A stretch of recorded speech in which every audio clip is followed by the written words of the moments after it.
হুমকি পেয়েছি কি? আমার নাম্বারটা লিক হয়ে গেছে আর কি। না না, আমি কি হয়েছে সিনেমা রিলিজের পর, কি হয়েছে না হয়েছে, কে কতটুকুন অভিমান করেছে, কে কতটুকুন কি বলেছে, এটা আসলে মাথায় ধরে রাখলে হবে না। সিনেমাটা দর্শকরা পছন্দ করছে, দর্শকরা অ্যাপ্রিসিয়েট করছে, এইটাই আমার জন্য ইন্সপিরেশন সামনে ভালো সিনেমা বানানোর। সো আমি ওটা নিয়ে এগিয়ে যেতে চাই। এই বছরই আমরা কি করব আপনারা আপনাদের যে কাজটা এটা তো বারবার করতে গিয়ে এমনি আসতে পারছে না অনেক হয়ে যাচ্ছে সামনে আমরা কি করতে চাই আমি সব করে যাচ্ছি মানে আপনি প্রতিনিধি হয়ে এটাই তো হয় সব সময়। একজন আরেকজনের প্রতিনিধি বলেই তো সংসার সুন্দরভাবে চলছে এখনো। ঘরেও বাইরে না, আমার কাছে মনে হয় যে সামনে আরো ভালো কাজ নিয়ে কথা চলছে, ব্রেনস্টর্মিং চলছে। আপনারা খুব শীঘ্রই খুব ভালো ভালো কিছু প্রোডাকশন দেখতে পারবেন ছবিয়াল থেকে। নাসির ভাইকে, যে নাসির ভাই একেবারে ছবির নিচে আপনি বসছেন। না ঠিক আছে বলেন, আমি যাই ওদিকে।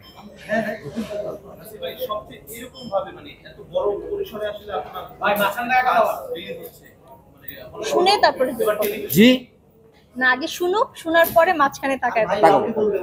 জি ভাইয়া বলেন।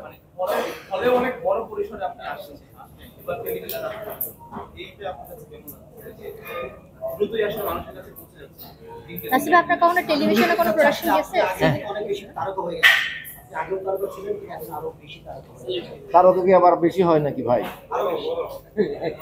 খুবই ভালো লাগছে। এটা তো ভালো লাগার বিষয় যে আমার একটা 840 মতো একটা এত বড় প্রজেক্টে কাজ করতে পেরেছি। এটা অবশ্যই একটা ভালো লাগার বিষয় এবং এটা দর্শকের কাছে যাচ্ছে। সিনেমার মাধ্যমে কিছুটা গিয়েছে, এখন টেলিভিশনের মাধ্যমে হয়তো আরো ব্যাপক আকারে দর্শক এটা দেখতে পাবে। এটা অবশ্যই খুব ভালো লাগার একটা বিষয়। আর সিনেমার মধ্যে আমরা যেই পরিসরে দেখেছিলাম, সিরিজ আকারে যখন দেখবো এখানে আরো আরো কিছু বর্ধিত অংশ দেখানো হবে, যে এটা সিনেমা বানাতে গিয়ে যেগুলো অনেক কিছু কাটছাট করতে হয়েছিল পরিধির জন্য। তো আমরা সিরিজ আকারে আসলে আরো ব্যাপক আকারে দেখতে পাবো এবং ভালো লাগছে ভাই, খুবই ভালো লাগছে।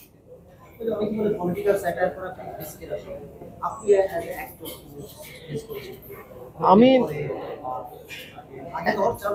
অ্যাক্টর হিসেবে যেমন কিসের কথা যদি বলি, কিছু অ্যাক্টরও আবার প্রডিউসার। এখন হ্যাঁ, প্রডিউসার হিসেবে যদি কোনো চাপ উনি বোধ করে থাকেন, অ্যাক্টর হিসেবে আসলে ওরকম চাপ বোধ করেন না। বা আমি আমি তো অভিনেতা, সেই জন্য ওই অর্থে আপনি যে অর্থে জানতে চাচ্ছেন সেই অর্থে আমার কাছে ওরকম চ্যালেঞ্জের কিছু ছিল না সেই অর্থে।